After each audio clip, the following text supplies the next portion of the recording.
আসসালামু আলাইকুম ওয়া রাহমাতুল্লাহি ওয়া বারাকাতুহু। মাস্টার্স শেষ বর্ষের শিক্ষার্থীরা, তোমাদের সাথে আজকে আমি আবারও অনলাইন ক্লাসে যুক্ত হয়েছি।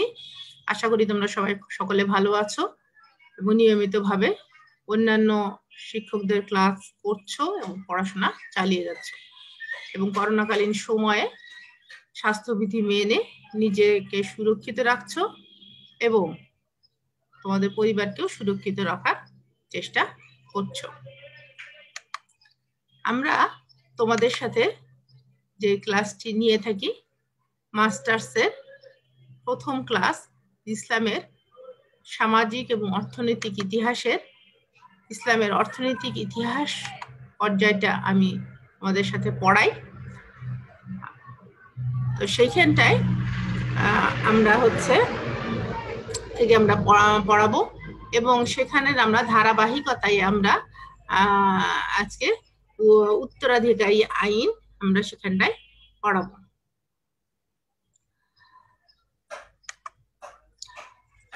আমি সালেহা ইয়াসমিন, সহযোগী অধ্যাপক, ইসলামের ইতিহাস এবং সংস্কৃতি বিভাগ, ঢাকা কলেজ, ঢাকা। আমি তোমাদের গতদিনই বলে দিয়েছি যে আজকে আমি পড়াবো ইসলামের উত্তরাধিকারী আইন।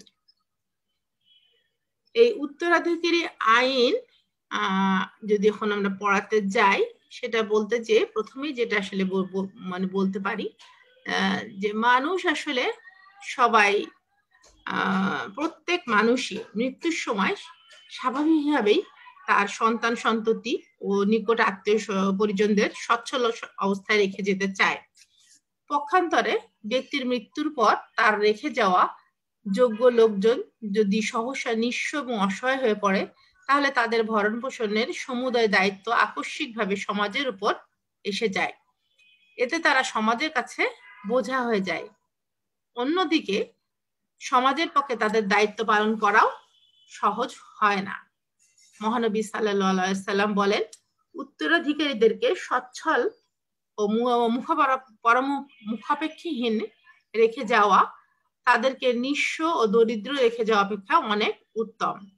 তাদেরকে দরিদ্র এবং সর্বহারা করে রেখে গেলে তারা সমাজের লোকদের কাছে হাত পাততে বাধ্য হবে।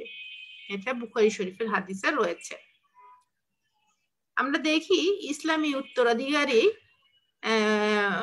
যদি আমি বলি যে এটা উত্তরাধিকার বলতে মৃত ব্যক্তির সম্পত্তিতে জীবিত ব্যক্তি বা ব্যক্তিদের অধিকারকে বুঝায়। মিরাজ বা উত্তরাধিকার ওই সকল ধন সম্পদকেই বলা হয় যেগুলোকে কোনো ব্যক্তির মৃত্যুর পর ইসলামী আইন অনুযায়ী তার উত্তরাধিকারীদের মধ্যে বন্টন করা হয়।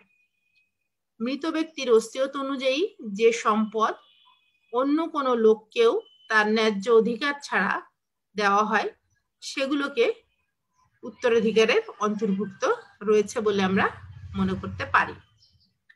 এ আইন অনুযায়ী ইসলামী অর্থ ব্যবস্থায় ব্যক্তিগত মালিকানার যে অধিকার রয়েছে তা ব্যক্তির নিজ জীবন পর্যন্তই সীমাবদ্ধ নয়, তা উত্তরাধিকার সূত্রে বংশানুক্রমিকভাবে অনন্তকাল পর্যন্ত চলতে থাকবে। ব্যক্তির জীবনের সাথে যেসব লোকের আত্মিক এবং রক্তের সম্পর্ক ছিল, যাদের সাথে বৈষয়িক এবং লাভ ক্ষতির সম্পর্ক ছিল, তারা মালিকানা ধন সম্পত্তি তার মৃত্যুর পর ওই লোকদের মধ্যে সুনির্দিষ্ট নিয়ম অনুসারে বন্টিত হবে। রাসূলুল্লাহ সাল্লাল্লাহু আলাইহি সাল্লাম উত্তরাধিকার আইন অনুযায়ী ধন সম্পদ বন্টন করার নির্দেশ দিয়েছেন। তিনি বলেছেন, ধন সম্পদ এর উত্তরাধিকারীদের মধ্যে আল্লাহর বিধান অনুযায়ী বন্টন করো। মুসলিম শরীফ এটি বলা হয়েছে। যেহেতু উত্তরাধিকারী আইন মৃত এবং জীবিত উভয়ের জন্য সমধিক গুরুত্বপূর্ণ, তাই এগুলো জানার উপর রাসূল সাল্লাল্লাহু আলাইহি সাল্লাম অত্যন্ত গুরুত্ব আরোপ করেছেন। তিনি বলেছেন, উত্তরাধিকারী আইন নিজে শিখো, অন্যকে শিক্ষা দাও, কারণ এটি ইসলাম সম্পর্কীয় যাবতীয় বিদ্যার অর্ধেক। তিরমিজি এবং ইবনে মাজাহ হাদিসে এটি রয়েছে। এরপরে আমরা এই উত্তরাধিকারী আইনের যে বিষয়টি নিয়ে আলোচনা করব সেটি হচ্ছে উত্তরাধিকারী আইনের ক্রমান্বতি এবং বৈশিষ্ট্য। ইসলামের সূতিকা গৃহ আরব দেশে ইসলাম পূর্ব যুগে কোনো সুষ্ঠু উত্তরাধিকারী আইন ছিল না। সেখানে আজকের হিন্দু সমাজের মতোই নারীরা উত্তরাধিকার থেকে বঞ্চিত ছিল, এমনকি তারা কোনো না কোনো উত্তরাধিকারীর মিরাসে পরিণত হতো। একমাত্র প্রাপ্তবয়স্ক পুত্ররা মৃত পিতার উত্তরাধিকারী সত্ত্ব পেলেও অপ্রাপ্তবয়স্ক ছেলেরা বঞ্চিত ছিল বাবার সম্পত্তি থেকে। নিঃসন্তানের পালক পুত্র সম্পত্তির মালিক হতো। আরবের ইসলামের আগমনের সাথে সাথে সেখানে সকল অনিয়ম অনাচার দূরীভূত হলো। শান্তি ও নিরাপত্তার ধর্ম ইসলামের উত্তরাধিকারী আইনের আমূল পরিবর্তনের আনয়নের মাধ্যমে এটিকে অত্যন্ত মানবিক, যুক্তি নির্ভর এবং বিজ্ঞানসম্মত করা হয়েছিল। ইসলামী উত্তরাধিকারী আইন আল কুরআন এবং হাদিসের সুনির্দিষ্ট নীতিমালার ভিত্তিতে গড়ে উঠেছে। আমরা দেখি ইসলামের দৃষ্টিতে শুধু মৃতের বংশধর এবং নিকটাত্মীয়রাই তার পরিত্যক্ত সম্পত্তির উত্তরাধিকারী হতে পারে, অন্য কেউ নয়। মৃতের সন্তান সন্ততিরা ছোট হোক, বড় হোক, নারী হোক, পুরুষ হোক, তাতে কিছুই আসে যায় না। তারা তাদের পিতার পরিত্যক্ত সম্পত্তির উত্তরাধিকারী হবেই। ইসলামী আইন অনুযায়ী মৃতের স্ত্রীও তার স্বামীর পরিত্যক্ত সম্পত্তির উত্তরাধিকারী হবে। ইসলাম মানুষকে ওসিয়ত করার স্বাধীনতা দিয়েছে। এ ওসিয়তের পরিমাণ মোট সম্পত্তির 1/3 বেশি হতে পারবে না। ইসলামে আইন অনুযায়ী পালক পুত্র তার পালক পিতার সম্পত্তির অধিকারী হতে পারে না, কেননা সম্পত্তির অধিকারী হওয়ার ক্ষেত্রে পালক পুত্রের চেয়ে নিজের বংশের লোকেরাই অধিক যোগ্য। ইসলামের উত্তরাধিকারী আইনের সূচনা লগ্নেও মুসলমানগণ আপত্তি করেছিল। তারা স্ত্রীদেরকে পরিত্যক্ত সম্পত্তির 1/4 অথবা 1/8 এমনকি ছোট ছোট ছেলে মেয়েদেরকেও সম্পত্তির উত্তরাধিকার দিতে তারা নারাজ ছিল, কারণ তাদের মধ্যে এরা কেউই যুদ্ধ করার যোগ্যতা রাখে না। তাদের দৃষ্টিতে এদেরকে গনিমতের মালের অংশ দেওয়াও অবৈধ ছিল। তারা বিষয়টি রাসূল সাল্লাল্লাহু আলাইহি ওয়াসাল্লামের কে জানিয়েছিল এবং পরবর্তীতে মুসলমানদের হিজরতের পর ইসলামী রাষ্ট্র গঠিত হলে উত্তরাধিকার আইনের ব্যাপকতা লাভ করে এবং এতে প্রতিটি লোকের অংশ নির্ধারিত হয়ে যায়। সাধারণত যেখানে ব্যক্তি মালিকানা স্বীকৃত সেখানেই কেবল উত্তরাধিকারী আইন চালু আছে। তবে বিভিন্ন দেশ এবং সমাজে প্রচলিত উত্তরাধিকারী আইনের মধ্যে বিস্তর পার্থক্যও রয়েছে। আইনবিদদের কিছু কিছু মত পার্থক্য সত্ত্বেও ইসলামী উত্তরাধিকারী আইন এখন অধিকতর সুসংহত ও প্রতিষ্ঠিত এবং সর্বজন স্বপ্রশংসিত একটি উত্তরাধিকারী আইন হিসাবে বিবেচিত রয়েছে। এই পর্যায়ে আমরা এখন তোমাদের সাথে যে বিষয়টি নিয়ে কথা বলবো তা হচ্ছে উত্তরাধিকারী আইনের মূলনীতি।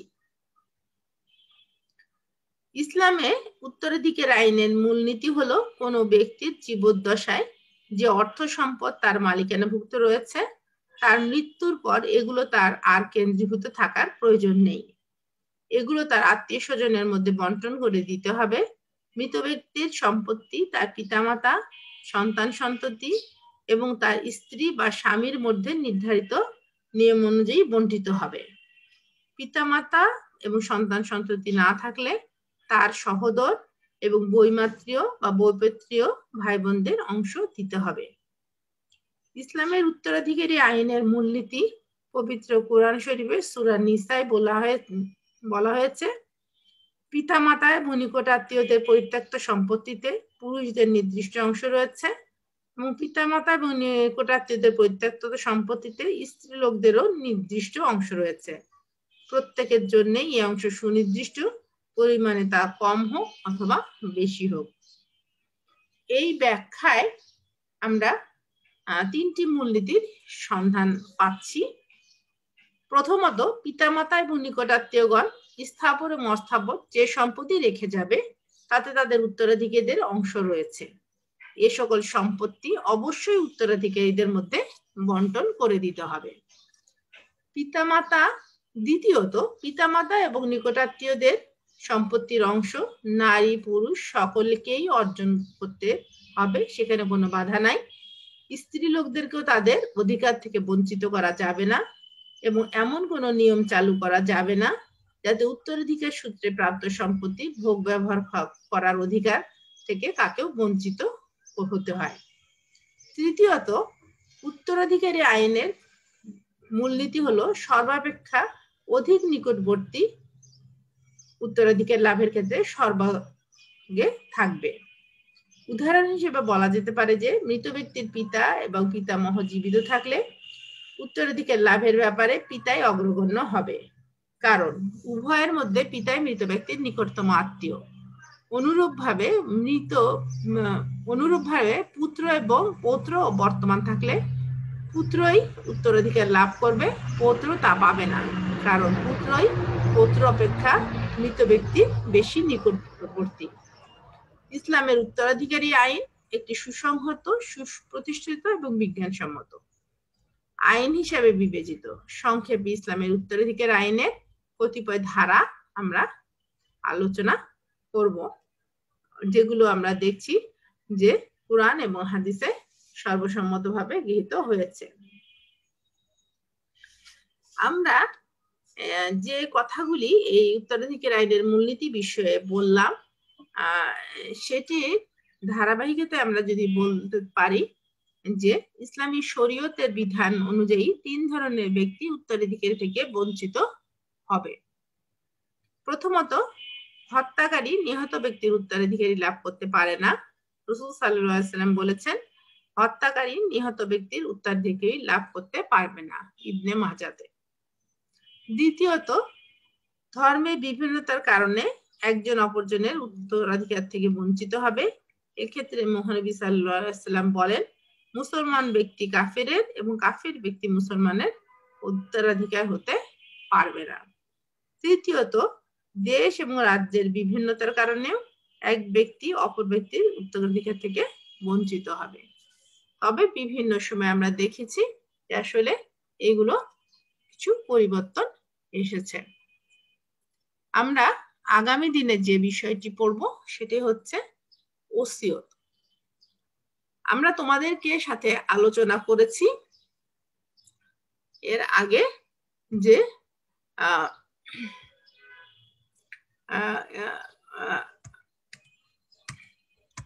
আমরা তোমাদের সাথে যে বিষয়টি নিয়ে এর আগে আমরা আলোচনা করেছি যে তোমাদের উত্তরাধিকারী যে মানুষ যে সম্পদের অর্জন করবে, সেই সম্পত্তি কিন্তু আমরা দেখব যে আমরা সেই সম্পদকে আমরা দেখব কিভাবে যে মানুষ যে সম্পদের উত্তরাধিকারী হবে সেখানটায় সে আশা পোষণ করে যে সেখানটায় সে সেই সম্পদ মানুষ কিভাবে করবে। একটি হচ্ছে নিজের শ্রম দ্বারা, একটা হচ্ছে উত্তরাধিকারী আইন দ্বারা, আর একটা হচ্ছে ওসিয়তের মাধ্যমে। তাহলে আমরা উত্তরাধিকারের মাধ্যমে কিভাবে সম্পদ পাওয়া যায় সেটি আমরা এখানটায় দেখলাম। এবং এইখানটায় আমরা যদি আলোচনা করি যে এরপরে আমরা ওসিয়তের মাধ্যমে কিভাবে আমরা সম্পদ অর্জন করব সেটি আমরা আলোচনা করব, এবং তারপরে শ্রমের মাধ্যমে আমরা কিভাবে সম্পদ অর্জন করব সে জিনিসটিও আমরা দেখব। তাহলে আমরা আগামী দিনে তোমাদের সাথে ওসিয়ত বিষয়ে আমরা সেখানটায় পড়ব, এবং সেটাও আমাদের সম্পদ অর্জনের একটি গুরুত্বপূর্ণ বিষয়, যে আমরা তোমাদেরকে সম্পদ চ্যাপ্টার থেকে পড়াচ্ছি। তো এইখানটায় আমরা যদি দেখি যে তোমরা ভালো থাকবে।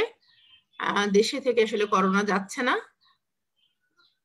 আমাদের মন্ত্রণালয়ের অর্ডার এখনো আসে নাই, ফলে আমরা অনলাইন ক্লাসেই সামনের দিনগুলোতেও যুক্ত থাকব এবং নিয়মিতভাবে আমরা পড়াশোনা চালিয়ে যাব। তোমরা ভালো থাকবে। মাস্টার্সের ছেলেরা পড়াশোনা ভালো করে করো, শুধু ক্লাসের পড়াশোনা না, বরং তোমাদের সামনে জীবন যুদ্ধে নিজের দায়িত্ব নিজের কাঁধে নিতে হবে। সেইভাবে তোমরা মানসিক প্রস্তুতি গ্রহণ করো এবং তোমরা নিজেরা ভালো থাকবে, স্বাস্থ্য সুরক্ষা মেনে এবং পরিবারকে ভালো রাখবে, এটা আশা পোষণ করে আজকে শেষ করছি। আগামীতে আবার তোমাদের সঙ্গে অনলাইন